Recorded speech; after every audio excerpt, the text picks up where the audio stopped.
suite du livre de l'Exode, chapitre 16 en son entier, qui ne sera pas lu, ainsi que les chapitres suivants 17, 18 et 19. L'auditeur est prié de se reporter à sa Bible pour la lecture de ces textes. Dans les versets 32, 33 et 34, où il est question de cette conservation d'une sorte d'échantillon, un homère fait, d'après les rabbins juifs, fait 2 litres environ. Alors, Aaron avait pris un vase, l'avait, sur l'ordre de Moïse, rempli de manne, et l'avait conservé en le mettant devant le témoignage. Mais il y a là, n'est-ce pas, je pense que vous l'avez compris à la lecture, un anachronisme, parce que le témoignage, à ce moment-là, c'est-à-dire la tente du témoignage, la tente et l'arche, tout cela n'est pas encore construit. Il n'y a pas encore tout cela. Si bien que, n'est-ce pas, comme ça arrive quelquefois dans le texte biblique, sans que pour cela, vous savez, le Saint-Esprit, lui, est libre, il s'exprime librement. Il ne s'occupe pas de nos petites délicatesses, n'est-ce pas, et de nos difficultés, souvent, à bien comprendre. Alors, ceci a été écrit en même temps, n'est-ce pas, c'est-à-dire quand on a fait la relation, n'est-ce pas, ce chapitre 16 par exemple, n'est-ce pas, eh bien, à ce moment-là, le tabernacle a été édifié et l'on a inséré cet ordre-là qui a pu être donné à ce moment-là, mais qui n'a pas pu être exécuté avant que le tabernacle ne soit établi. Je dis ça parce que des questions, quelquefois, me sont posées comme ça, n'est-ce pas. Il ne faut pas, vous savez, buter contre l'écriture et puis buter contre une difficulté, surtout, n'est-ce pas, avec un esprit qui sent un petit peu la contestation. Surtout pas, chers amis. La parole de Dieu est la parole de Dieu. Il faut que nous l'aimions et nous la respections en toutes ses parties. Le peuple avait donc élevé des murmures pour la seconde fois. La première fois, c'était à Mara, ici, pour la soif, et ici, c'est pour la faim. Et le peuple est inquiet pour sa nourriture, se demande ce qu'il va manger. Et il murmure, et ces murmures sont des récriminations, des contestations d'un manque de foi, de l'incrédulité des cœurs. Et Dieu annonce à Moïse qu'il fera pleuvoir du pain du haut des cieux, notons bien cela, du haut des cieux, et cela jour par jour, afin de mettre le peuple à l'épreuve. Dieu veut voir, Dieu veut constater si oui ou non les enfants d'Israël se mettront à marcher par la foi dans la confiance en leur Dieu.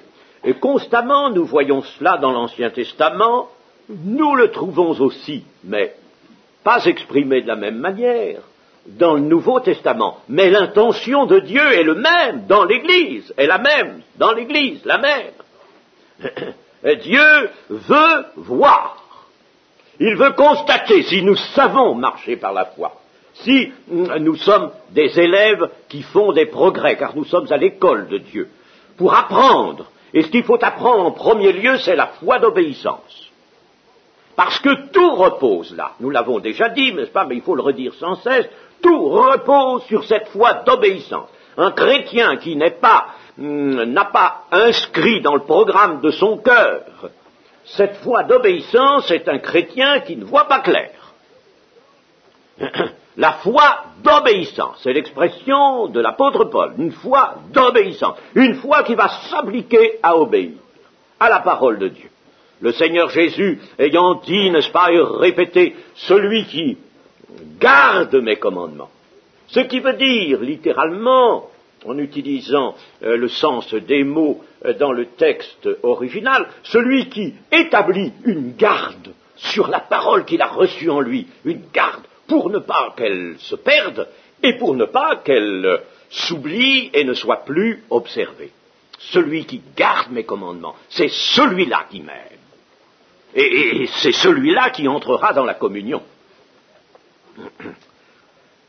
Le Seigneur ne veut pas que le peuple fasse de provisions, ne veut pas qu'il ait, comme il avait en Égypte, des pots de viande, on devait faire des conserves dans des vases de terre, n'est-ce pas? Et alors, on en mettait dans tous les coins, n'est-ce pas? Et on pouvait regarder ses provisions, on était rassuré, pas de pain à satiété, en somme, rien qui rassure la vue, rien de visible.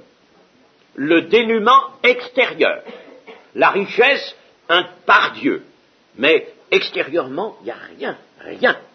Ah, ça changeait le peuple, n'est-ce pas, qui rappelle, lui, ses pots de viande et son pain qu'il mangeait en abondance en Égypte. Et là, il ne peut rien voir. Il faut qu'il exerce constamment la confiance en son Dieu.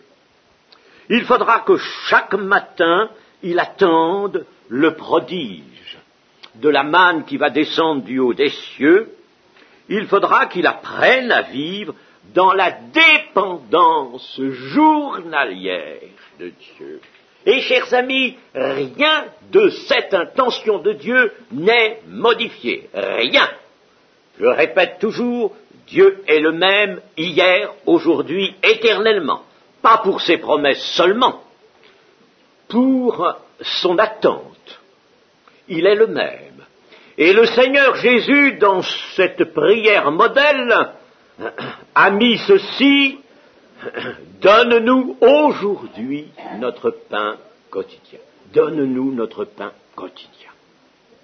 Tous les jours, chaque jour, nous devons nous attendre à Dieu. Et le pain quotidien, ce n'est pas seulement le pain que nous mangeons à table, c'est d'une manière générale tout ce qui va satisfaire la faim et la soif. Dieu a créé la faim, il a créé la soif, il crée aussi ce qui va satisfaire la faim et la soif, spirituellement autant que matériellement. Alors, Dieu veut que tous les jours, dès l'aurore, dès que nous ouvrons les yeux, nous nous attendions à lui, chers amis. C'est ça la vie chrétienne, c'est ça la discipline de la vie chrétienne. S'attendre tous les jours au Seigneur. Tous les jours. Il faut apprendre, c'est une chose qui s'apprend. Dans le Nouveau Testament, comme dans l'Ancien, mais dans le Nouveau, nous avons ça aussi. L'apôtre Paul nous montre qu'il a appris lui-même des choses. Et mieux, le Seigneur Jésus a appris, lui. Il a appris bien qu'il fût fils. Il a appris l'obéissance bien qu'il fût fils, dit l'Épître aux Hébreux.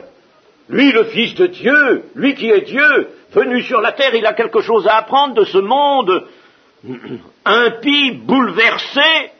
Oui, dans une nature humaine. Dans cette nature humaine qu'il prend, il a quelque chose à apprendre. Eh bien, il va apprendre l'obéissance dans les larmes. Parce qu'il prend une nature humaine qui est réfractaire à l'obéissance. La chute a eu cet effet que la nature humaine est devenue réfractaire. Elle est dans la révolte. Ce qui caractérise l'homme, c'est la révolte, les fils de la rébellion. Et il y a un mot hébreu aussi. Je disais ce matin, il y a un mot qui signifie tension et qui parle du péché. Il y a une quinzaine de mots hébreux qui sont traduits par péché. Alors, vous voyez, il y en a. Eh bien, il y en a un autre mot hébreu qui, lui, signifie rébellion. C'est pour ça que Paul appelle, n'est-ce pas, les hommes inconvertis les fils de la rébellion. Mais nous étions tous de ces fils-là, fils de la rébellion. Parce que l'une des grandes caractéristiques du péché, c'est la rébellion. La rébellion de Satan, la rébellion d'Adam qui suit la suggestion de Satan. Il faudra donc chaque matin s'attendre au prodige, vivre dans la dépendance journalière de Dieu. Avant toute chose, le peuple doit voir la gloire de l'Éternel. Et il va voir la nuée. En détournant ses regards du camp vers le large, tu regarderas vers le désert, c'est-à-dire vers le vide, le large. Tu ne regarderas pas du côté du camp. La nuée ne va pas venir sur le camp encore. mais elle va venir là, dans le désert.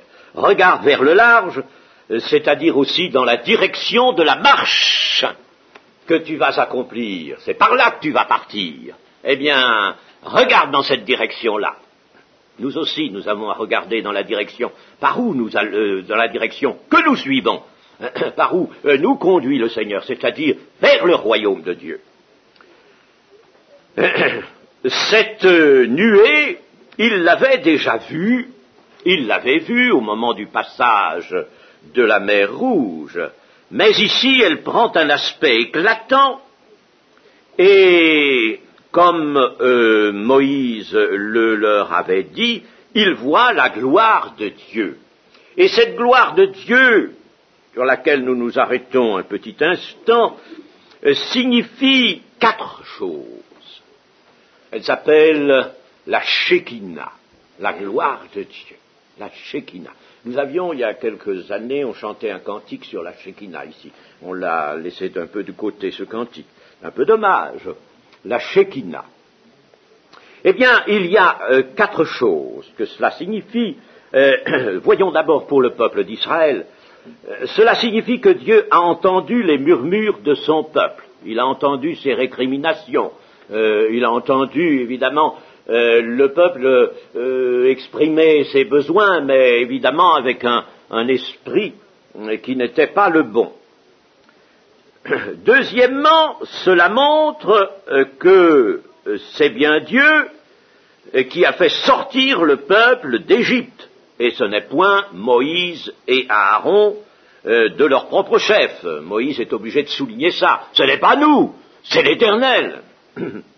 Troisième chose, la nuée, la gloire de Dieu, apparaissant, signifie qu'il convient désormais de s'attendre à Dieu pour toutes choses.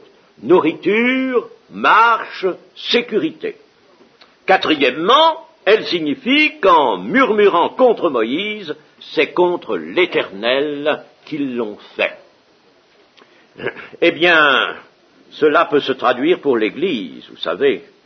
Dieu entend ce que le peuple de l'Église lui dit. Il entend sa prière. Et il peut entendre aussi ses murmures, même si ces murmures ne sont pas exprimés par la bouche, ils se trouvent souvent dans le cœur, et Dieu lit au fond des cœurs. Alors Dieu est toujours informé, il sait où nous en sommes, il sait ce que nous pensons. Cela peut se traduire pour l'Église aussi, qui, elle, a été délivrée, non pas en sortant de l'Égypte, mais en sortant de la captivité qu'elle occupait lorsqu'elle était à l'unisson du monde. N'est-ce pas ? Nous ne sommes plus dans le monde, ce qui veut dire nous ne sommes plus à l'unisson du monde. Nous sommes séparés d'esprit avec le monde. Eh bien, c'est le Seigneur qui nous a délivrés. C'est son amour qui l'a fait. Et puis, bien entendu, que nous nous attendions à Dieu, cela, je l'ai dit tout à l'heure, demeure, et que tout murmure que nous pourrions prononcer contre, par exemple, sait-on, les exigences de la parole de Dieu, contre l'Église, peut-être, n'est-ce pas ? Eh bien, tout cela atteindrait Dieu. Et il faut que le chrétien, n'est-ce pas, sache tout cela. Puis, le récit que nous avons lu nous apprend que vers le soir, en effet, entre les 2 soirs, c'est-à-dire entre les 2 vêpres, le mot vêpre, c'est soir en latin. Entre les 2 soirs, nous en avons déjà parlé l'autre jour, n'est-ce pas ? C'est-à-dire à partir de ce moment où l'on sent que le soleil n'est plus dans sa force et commence à décliner, jusque alors au moment où il va disparaître, il disparaît. Alors quand il disparaît, il y a encore des lueurs, c'est le 2e soir. Le 1er soir, les lueurs baissent jusqu'à la disparition du soleil derrière l'horizon, et puis, une fois le soleil disparu, il y a encore un soir, c'est-à-dire il y a encore des lueurs, n'est-ce pas, qui vont s'éteindre, et c'est ce qu'on appelle les 2 soirs. Alors entre ces 2 soirs, mettons, l'hiver, 3 heures et 6 heures. Alors, il y eut là une pluie, une véritable pluie de cailles. Et ces cailles, elles venaient d'au-delà de la mer Rouge, c'est ce que nous apprend un passage du livre des Nombres, qui a trait à une autre circonstance, car il y aura encore une chute de cailles plus tard, dans le désert de Paran. Et ces cailles sont poussées par un vent, nous dit le livre des Nombres, elles viennent en grand nombre, et cela se produit parce que la parole l'avait annoncé. Le peuple, d'ailleurs, dans ses murmures, avait dit quelque chose qui avait évidemment atteint le Seigneur, l'Éternel. Nous trouvons cela dans le psaume 78. Dans le psaume 78, verset 17. Le psaume 78 retrace tous ces événements et en somme, il les commente, il les pèse, il les évalue, n'est-ce pas? Le psaume 78, verset 17. Mais ils continuèrent à pécher. Il s'agit du peuple d'Israël, des enfants d'Israël, à se révolter contre le Très-Haut dans le désert. Ils tentèrent Dieu dans leur cœur. Voyez-vous ce que je vous disais? Ils tentèrent Dieu dans leur cœur. Voilà une chose qu'il ne faut surtout pas faire. Tenter Dieu dans leur cœur. En demandant de la nourriture selon leurs désirs. Selon leurs désirs d'homme. Ils parlèrent contre Dieu. Ils dirent, Dieu pourrait-il dresser une table dans le désert? Ils se faisaient fort. Nous n'avons pas de nourriture. Moïse nous laisse bien entendre que l'Éternel nous nourrira. Mais est-ce que l'Éternel peut dresser une table pour tout ce monde-là dans le désert? Oui, c'est pas possible, ça. Toujours, n'est-ce pas? Toujours. L'homme, avec son raisonnement, qui attaque, qui bute contre la parole de Dieu. Le cœur de l'homme, le cœur naturel de l'homme, qui est fermé, qui est dur. Eh bien, Dieu ne dressa pas une table, mais il fit venir de la viande pour simplement à titre d'épreuve et de démonstration, car il ne va pas continuer cela. Je vous dis, il n'y a eu que 2 occasions comme celle-là. Et les cailles, en effet, arrivèrent, poussées par un vent. C'est une chose qui se produit, nous dit-on, assez souvent, dans ces contrées-là, surtout les contrées plus orientales encore que celles-là. Mais ici, la parole de Dieu l'avait annoncé, c'est donc une action de l'Éternel. Il y eut un tel amas de cailles que tout le peuple en fut rassasié. Là, c'est pour Dieu veut montrer à ce peuple combien il est vain lorsque il conteste contre Dieu, que Dieu peut tout, même leur donner de la viande, les pots de viande, il peut leur en donner de la viande s'il veut. Il va leur donner mieux que cela. Mais ici, de la viande, il pourrait leur en donner, mais s'il leur avait donné la viande pendant toute la marche dans le désert, ils auraient été malades. Tandis que là, dans le désert, ils ne seront pas malades. Et ensuite, il s'agit de la manne, à partir du verset 13. Le soir, il survint des cailles qui couvrirent le camp, et au matin, il y eut une couche de rosée autour du camp. Quand cette rosée fut dissipée, il y avait à la surface du désert quelque chose de menu comme des grains, quelque chose de menu comme la gelée blanche sur la terre. On a parlé, et je dis cela parce que il est possible que vous ayez eu en main des ouvrages qui vous aient dit cela et que ces ouvrages-là font beaucoup plus de mal que de bien.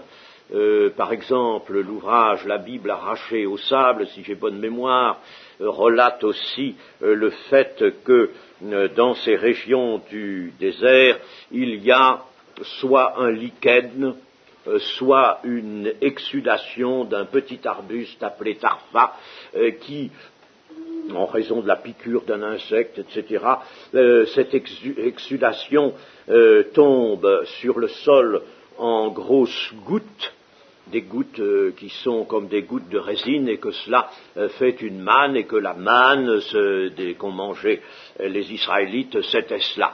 Ce n'est pas vrai du tout. Ça, ce sont des gens qui font passer leur incrédulité en forme de foi prétendue. Ce sont des gens, n'est-ce pas, qui n'ont absolument pas l'authentique foi. Eh bien, il y a en effet une manne qu'on pourrait appeler, si vous voulez, naturelle, qui provient en effet d'un petit arbuste qui, comme je vous le disais, laisse tomber à terre des gouttes semblables à de la gomme, et cette manne, les Arabes la recueillent dans certains cas, dans certaines régions, dans certaines régions du désert. Ils la recueillent, cela après la saison des pluies, uniquement après la saison des pluies, mais il s'agit là d'une manne qui est tout à fait différente de celle qui tomba du ciel pendant 40 ans pour nourrir les enfants d'Israël. D'abord, la manne naturelle ne peut jamais couvrir le sol, comme nous voyons ici que cela était, parce qu'on la trouve là autour de l'arbrisseau qui la produit. On la trouve là, mais pas plus loin, n'est-ce pas? Ensuite, elle ne se produit pas en toute saison, mais en une seule saison, pendant l'espace d'un mois ou d'un mois et demi. C'est tout dans l'année, n'est-ce pas? Et uniquement en certains endroits, en certains points du désert. La manne naturelle, d'ailleurs, d'après, moi je n'en ai pas vu, j'en ai jamais vu, mais d'après ce qu'on nous dit, elle est molle et elle ne peut pas se broyer, tandis qu'ici, nous apprenons dans la Bible que les enfants d'Israël pouvaient broyer la manne qui tombait du ciel. Elle ne peut pas se broyer, et c'est une gomme, c'est une sorte de résine, et c'est pas un aliment. Elle sert, lorsqu'elle est vendue, utilisée ou vendue par les Arabes, elle sert de condiment ou de purgatif. Et c'est pas du tout un aliment, pas du tout. Alors, reste encore cette autre matière, le lichen. Mais le lichen, lui, alors, n'est pas du tout un aliment, n'est-ce pas? Il n'a pas du tout le goût de miel, et puis il ne peut pas, lui non plus, couvrir tout le sol, hein, et suivre le camp d'Israël. Mais vous savez, c'est effrayant, des gens veulent, n'est-ce pas, venir là, en quelque sorte nous étonner avec leur science, et puis nous dire, moi, vous savez, je peux vous expliquer le miracle. Un miracle, ça ne s'explique pas. Et là, n'est-ce pas, notre foi, si nous voulons que notre foi se nourrisse, il faut que nous acceptions le prodige. C'est un prodige de Dieu. D'ailleurs, la manne dont parle la Bible tombera pendant 40 ans, je l'ai dit, et sur toutes sortes de régions désertiques, là où était le peuple en stationnement, et en plus, le jour du sabbat, il n'y avait absolument rien. C'était net, elle ne tombait pas. Et remarquons d'ailleurs que ceci, c'est que le texte nous met bien sur la voie d'un prodige, c'est-à-dire vraiment d'un produit qui tombe du haut des cieux. Car il nous est dit qu'il y eut sur la terre, le premier soir et les autres, le premier matin et les autres matins, évidemment, de la même manière, il y eut une couche de rosée autour du camp. Quand cette rosée fut dissipée, il y avait à la surface du désert quelque chose de menu comme des grains, quelque chose de menu comme la gelée blanche sur la terre. Ça, c'est l'aspect extérieur. Eh bien, une couche de rosée autour du camp, et la rosée se dissipa parce que dès que la chaleur vint un peu, dès que le soleil vint un peu, la rosée s'évapora, l'eau s'évapora, et laissa sur le sol la manne de Dieu. Et il semble bien par conséquent que la substance de cette manne était descendue avec la rosée, par le moyen de la rosée, peut-être sous forme de solution, ou en suspension, tout au moins, dans cette rosée, en suspension, et c'est la rosée qui, en s'évaporant, libère un dépôt qui est la manne. Donc la rosée, elle tombe de bien haut, n'est-ce pas? Elle vient de haut.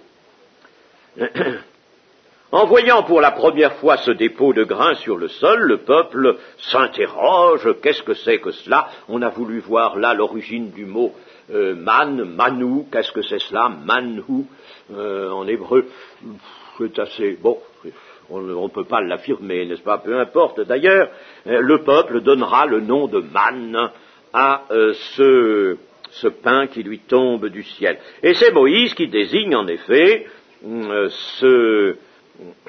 cette gelée blanche, quelque chose de menu là, qui couvrait le sol comme le pain de l'Éternel.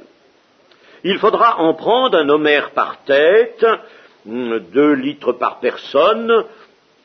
L'abondance de la manne répondait donc exactement aux besoins du peuple dans cette proportion. Et Moïse avait dit au peuple que personne n'en laisse jusqu'au matin. Ne gardez pas, surtout, c'est pas un produit qu'il faut conserver, ça. Il faut le consommer et puis ne pas en garder. Mais ils n'écoutèrent pas Moïse et il y eut des gens qui en laissèrent jusqu'au matin. Ah, il y a toujours des gens qui sont réfractaires. Les amis, voulez-vous être de ces gens-là? Non.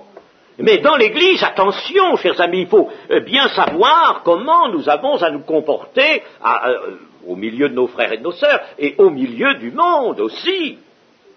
Et chers amis, il faut obéir à tout. À tout. Quand il nous est dit, par exemple, d'user de prévenance, eh bien, il faut user de prévenance. Quand il nous est dit qu'il faut être sobre en parole, eh bien, il faut l'être.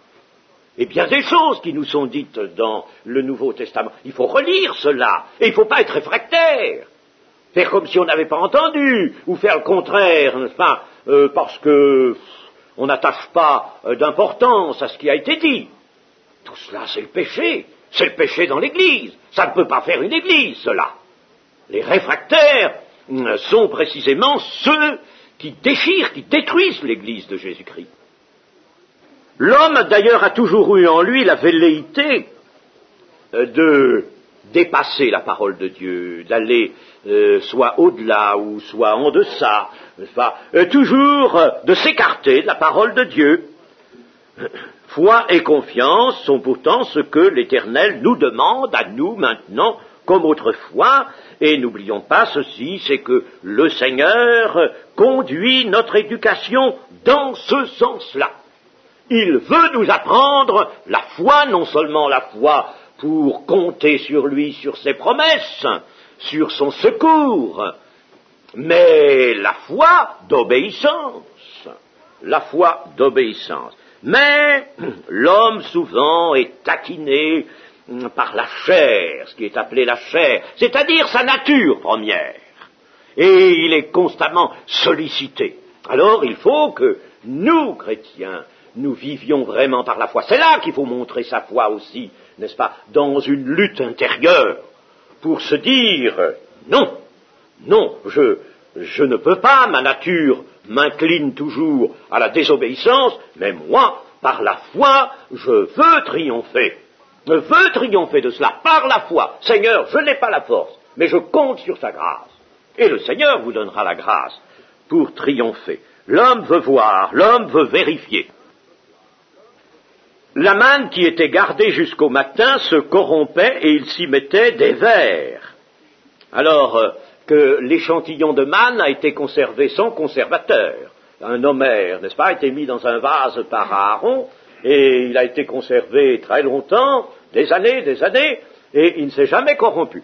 On n'avait pas mis de conservateur, soyez tranquilles, n'est-ce pas? Il s'est conservé parce que Dieu avait dit qu'il fallait conserver un homère, à titre d'échantillon pour le montrer aux descendants du peuple. Et il s'est conservé. Et là, n'est-ce pas, la manne qui était gardée en vertu d'une désobéissance ne s'est pas conservée s'y est mis des vers. Ça nous montre une chose, c'est que Dieu est maître de tout, absolument toutes les parties, les moindres parties de sa création. Et tout lui obéit, même les vers. Il est maître de tout. Il peut empêcher quelque chose. Il peut provoquer quelque chose. Tout cela pour notre éducation, chers amis. Notre éducation. Car l'amour de Dieu est un amour qui veut nous éduquer pour nous sauver. Et puis, ici, il est question ensuite du 7e jour. Le 6e jour, il fallait ramasser une quantité double de nourriture, alors 2 homères par personne, et puis en garder la moitié pour le lendemain. Et alors ce jour-là, ça se conservait aussi. Ça se conservait. Il ne s'y mettait pas les vers. Le texte nous le dit. Vous voyez, quand on fait exactement la volonté de Dieu, tout va bien. Tout va parfaitement bien. Quand on fait la volonté de Dieu. Et il faut compter sur le surnaturel. Même si le surnaturel ne se manifeste pas avec un grand éclat, il faut compter, nos vies doivent pouvoir compter et s'établir sur les promesses de Dieu, donc sur le surnaturel de Dieu. Ce sabbat, c'est un mot qui signifie repos dans le sens de cessation de travail, cessation de tâches, cessation d'œuvre. Et c'est ici qu'il apparaît pour la première fois en tant que 7e jour, indiqué au peuple. Il apparaît ici et il entrera ensuite dans le décalogue. Et il a pour fondement le repos que l'Éternel s'était donné lui-même dans le chapitre 2 de la Genèse. L'Éternel se reposa de ses œuvres, s'arrêta de ses œuvres, et c'est là le point de départ du sabbat, le 7e jour. Jusque à quand refuserez-vous? Car en effet, là encore, il se trouve quelques-uns, pas tous, mais quelques-uns. Il y a toujours des gens pour désobéir, quelques-uns du peuple qui sortirent pour aller en ramasser, et n'en trouvèrent point, c'est-à-dire pour aller vérifier, en somme. Ils avaient bien entendu Moïse qui leur disait, il n'y en aura pas le 7e jour, ramassez-en le double, il n'y en aura pas. Et si on allait voir? Et pour voir, n'est-ce pas? Si on allait voir. Ah, c'est terrible cette nature humaine, il faut la connaître, n'est-ce pas? Il faut vraiment tenir les rênes, comme dit l'apôtre Paul, n'est-ce pas? Tenir les rênes de cette nature humaine. Alors l'Éternel dit, jusque à quand refuserez-vous d'observer mes commandements et mes lois? Toujours pareil, cette propension à désobéir à la parole de Dieu.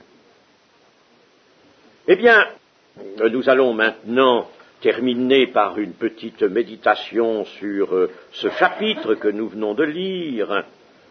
Nous pouvons dire ceci, c'est que la bonté et la puissance de Dieu sont grandes, et que l'une et l'autre s'emploient à la vie et au bonheur de l'homme, lorsque celui-ci, librement, se conduit en obéissant à la parole de Dieu. L'obéissance est une chose libre. La liberté est nécessaire pour obéir, car être contraint à faire la volonté de Dieu, ce n'est pas l'obéissance, ça. C'est faire par force. Ce n'est pas l'amour ni l'obéissance. Or, Dieu veut l'amour, l'obéissance par l'amour. Il faut donc être libre, et nous sommes libres pour cela. Alors l'homme qui ne se permet pas de changer quoi que ce soit à la parole de Dieu, qui n'y ajoute pas, qui n'en retranche rien, ajouter ou retrancher, on peut le faire soit dans la lettre, en oubliant quelque chose, en laissant quelque chose volontairement de côté, en ajoutant quelque chose de soi, on peut le faire aussi en transformant la signification de la parole de Dieu, n'est-ce pas? On peut très bien à ce moment-là retrancher ou ajouter dans la signification. Eh bien, il faut que l'homme se garde de faire cela. La foi d'obéissance est la source de la vie chrétienne véritable et exaltante. Dieu pourvoit, lui, en toutes choses. Dieu pourvoit. Même le Seigneur nous a parlé, le Seigneur Jésus nous a parlé de notre vie courante. Ne vous inquiétez pas pour ce que vous allez manger et de quoi vous serez habillés. On pourrait même ajouter, et puis pour le logement aussi. Ne vous inquiétez pas de ces choses-là. Dieu sait bien que vous en avez besoin. Laisse-t-il les petits oiseaux sans nourriture? Vous valez bien plus que des passereaux. Vous valez bien plus qu'eux, car l'amour de Dieu s'est porté sur vous. Alors, ne vous inquiétez pas de ces choses-là. Ce sont les païens qui font cela, ceux qui n'exercent pas la foi. Mais vous, regardez d'abord, essentiellement, au royaume de Dieu et à sa justice. Tendez-vous vers cela, c'est cela que vous devez voir. Et puis, toutes choses vous seront données par-dessus.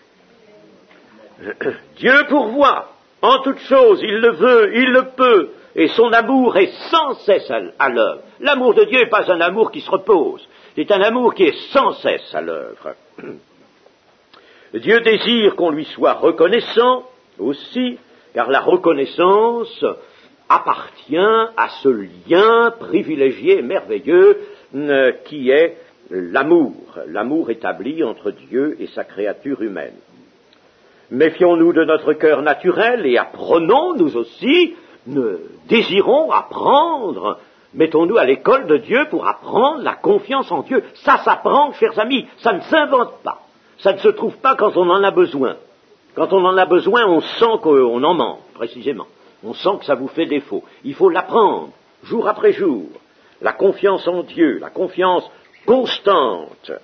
Car la foi doit se manifester également par la confiance en Dieu. Ça fait partie de la foi du chrétien. Il suffisait au peuple d'aller chaque matin, sauf le jour du sabbat, ramasser la manne, là était son rôle.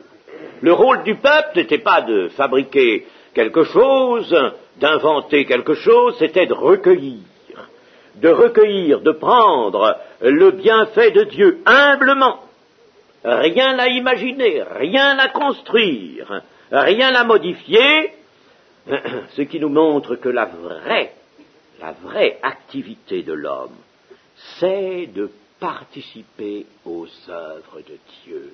Voilà ce que Dieu voudrait. Pas que nous fassions toutes sortes de machines. Vous savez, les machines, elles vont toutes être démolies. Lisez Ésaïe chapitre 2 et d'autres passages d'écriture. Tout va être démoli sur la terre. Ne croyez pas que l'humanité va être heureuse avec ses techniques et tout son matériel. Tout va être démoli, et brûlé au feu, toutes les œuvres des hommes. Tout va être brûlé. Il y a toute une chose, vous savez, à examiner là. Bien sûr, c'est en dehors de notre sujet, mais enfin, je vous le signale seulement, c'est assez intéressant. Remonter un peu au travers des Écritures pour discerner quelle était vraiment l'intention de Dieu quant à l'homme sur la terre, qui devait s'assujettir toutes choses. Devait-il devenir ce mécanicien, ce constructeur de toutes sortes d'usines et d'engins, de choses extraordinaires avec les matériaux de la terre? L'activité, la vraie activité de l'homme, c'est de participer aux œuvres de Dieu. Et l'expression de l'apôtre Paul est magnifique, elle est claire. Vous êtes ouvriers avec Dieu. Participez aux œuvres de Dieu. La manne a été le pain des grands ou le pain des forts, comme dit le psaume 78, le blé du ciel. Elle est appelée aussi le blé du ciel. Or, vous savez que Jésus, descendant du ciel, pour sauver les hommes devenus ses frères, se désigne lui-même comme le vrai pain du ciel. Dans le chapitre 6 de l'évangile de Jean, le vrai pain du ciel. Au verset 31, « Nos pères ont mangé la manne dans le désert, selon ce qui est écrit, il leur donna le pain du ciel à manger. » Jésus leur dit, « En vérité, je vous le dis, Moïse ne vous a pas donné le pain du ciel, Mais mon Père vous donne le vrai pain du ciel, car le pain de Dieu, c'est celui qui descend du ciel. Vous voyez comme il fallait que la manne qui était en somme, non seulement une nourriture pour le moment, nourriture des corps, mais qui était une image aussi, mais qui était une prophétie, mais qui était une promesse, il fallait bien qu'elle tombe du ciel. C'est le pain de Dieu, celui qui descend du ciel et qui donne la vie au monde. Le pain de Dieu, c'est celui qui descend du ciel. Ils lui dirent, Seigneur, donne-nous toujours de ce pain. Jésus leur dit, je suis le pain de vie. Celui qui vient à moi n'aura jamais faim, et celui qui croit en moi n'aura jamais soif. Alors, mes amis, nous pouvons en retirer cette assurance, cette certitude, que le salut, notre salut, le salut chrétien, ce n'est pas une doctrine, ce n'est pas d'être savant. Le salut chrétien, c'est une personne, Christ, dont il faut être nourri d'une personne. C'est une personne, et c'est pourquoi le Seigneur Jésus va dire, celui qui mange ma chair et qui boit mon sang, a la vie éternelle. Celui qui mange ma chair. Et cela fait une différenciation entre la personne qui aime s'intéresser peut-être à la doctrine, à l'évangile, aux idées, mais qui ne vient pas vraiment à Jésus-Christ pour s'en nourrir, pour manger sa chair et boire son sang. Or, manger la chair et boire son sang, cela se fait une fois. La Sainte Seine n'est que la commémoration, n'est-ce pas, de cela. Mais manger ma chair et boire mon sang, cela se fait une fois. On reçoit le Seigneur Jésus avec toute la puissance rédemptrice qu'il apporte, la victoire qu'il nous communique, si bien que le témoignage de Dieu, donné par la première épître de Jean, ne peut être en effet que celui-ci, vous le lirez à la fin de la première épître de Jean, au chapitre 5, celui qui a le Fils a la vie, celui qui n'a pas le Fils n'a pas la vie. Alors le salut, c'est une personne, c'est la possession d'une personne. Il faut absolument, n'est-ce pas, que nous soyons nourris du Seigneur. Et pour cela, il faut passer, évidemment, comme nous le disions ce matin, par une réelle repentance qui est une œuvre, une action du Saint-Esprit, non pour écraser l'homme et pour l'amoindrir encore, mais au contraire pour le régénérer, le relever et le dégager, l'affranchir de son péché. Celui qui a le Fils a la vie. Amen.